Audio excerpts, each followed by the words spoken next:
अस्सलाम वालेकुम। मैं सैयद सरवर चिश्ती अजमेर शरीफ से बड़ी तकलीफ़ के साथ ये कहा जा रहा है और बड़ी रंज और मलाल के साथ कि यतीन अरसिना नान जो कांस्टेंट हेट मॉन्गर है उसने आज फिर हमारे प्रॉफिट मोहम्मद सल्लल्लाहु अलैहि वसल्लम की शान में ऐसी गुस्ताखी की है जो आज तक किसी ने नहीं की।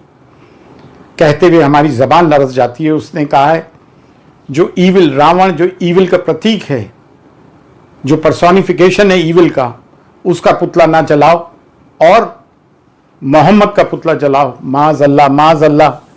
अब तो ऐसे ऐसे अपराधी पैदा हो गए हैं जिनके सामने रावण का कोई अस्तित्व नहीं है। अगर आज जलाना है, मैं सारे हिंदुओं का इस मंच से आह्वान करना चाहता हूं, यदि आप जलाना चाहते हैं हर दशहरे पर तो अब तो मोहम्मद को जलाइए।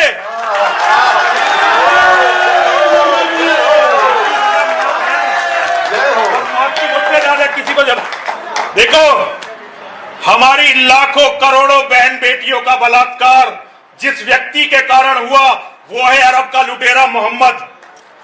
पूरी दुनिया में जो खून खराबा हो रहा है, जिसके कारण खून खराबा हो रहा है, वो है अरब का दरिंदा मोहम्मद। अगर जलाना है तो मोहम्मद के पुतले जलाने शुरू करो ताकि दुनिया मोहम्मद के बारे में बात करनी शुरू करे। वो कहाँ हैं जो गला फाड़ फाड़ के तकरीरें करते हैं कि 1 लाख रुपए 2-2 लाख रुपए तकरीरों के लेते हैं? वो कहाँ हैं वो सादात जो दरगाहों को खानकाहों पे बैठे हुए और बड़े बड़े नजराने लेते हैं? सिवाय दरगाह शरीफ अजमेर के इस तरह से बाबांगे दहल आवाज़ ही नहीं उठती है, चाहे वक्फ का मामला हो या कोई और मामला हो।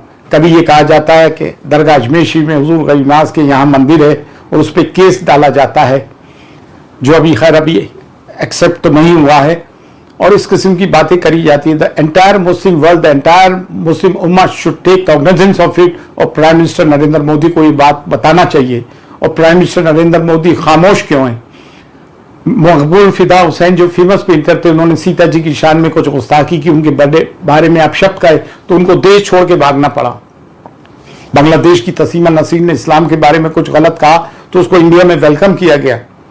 वो मनूस तारिक फतेह मर गया, वो इस्लाम के लिए अनशन बातें करता था तो उसको बाकायदा स्पेस दी जाती थी हमारे इलेक्ट्रॉनिक मीडिया पे। मुस्लिम बैशिंग करते हैं। ये मुसलमानों की जो एक वो रही कि हिकमत अमली से काम लो, अभी वक्त बुरा है, अभी कुछ मत बोलो, हर चीज़ को तश्तरी में दे के आ गए। आज उस सब के नताइज हमें भुगतना पड़ रहा है। मैं उन देश के नागरिकों से भी सवाल करना चाहता हूँ, हमारे इंडियन सिटीजन से जो पीसफुल एग्जिस्टेंस में और मुल्क की डाइवर्सिटी में यकीन रखते हैं, कंपोजिट कल्चर और प्लूरलिस्टिक सोसाइटी में, वो लोग क्यों नहीं आवाज़ उठाते हैं?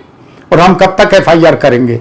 कितनी सारी नुपुर शर्मा आज तक अरेस्ट नहीं हुई, महाराजगिरी पुराने कितनी FIR करेंगे? हमारा बच्चा छोटी सी बात कर देता UAPA में बंद कर दिया जाता है।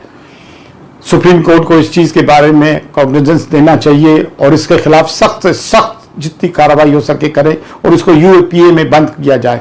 जब भी इलेक्शन आते हैं इस तरह की बातें होती हैं और ये जब तक ऊपर से सर पे हाथ नहीं हो तो ये चीज़ें नहीं अंजाम दी जाती है।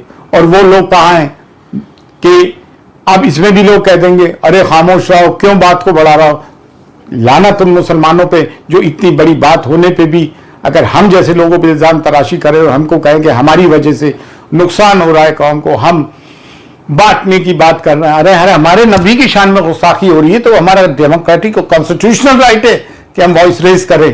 कुछ हैं हमारे बदबख्त जो इस तरह की बातें करते हैं। 2 साल पहले भी मेरी मीडिया ट्रायल हुई, वही बात थी। मैंने नामों से रसूल सल्लल्लाहु अलैहि वसल्लम पे आवाज़ उठाई थी, गरीब नाज की इज्जत पे जब बात आई थी उस पर उठाई थी, तो कुछ लोगों ने उस पर भी इल्ज़ाम लगाया कि वक़ार करा दिया और ये कर दिया। ये हुजूर की नामूस की बात है, इतनी बड़ी बात हो गई, हम कैसे खामोश रह सकते हैं? ये नाइबुन नबी अताए रसूल की दरगाह है और अगर हम सादात होकर, खुदा में ख्वाजा और चिश्ती होकर इस बात को नहीं आवाज़ उठाएंगे तो फिर कौन उठाएगा? फिर हमने कैसे नमक का हक अदा किया? हमने कैसे खुद्दाम होने का हक अदा किया? मैं आप लोगों से सवाल करता हूँ एंड पूरे मुस्लिम वर्ल्ड की उम्मा को इस पे कॉग्निजेंस लेते हुए प्राइम मिनिस्टर ऑफ इंडिया को लिखना चाहिए कि इनफ इज इनफ। फी अमानिल्लाह। अल्लाह हाफिज।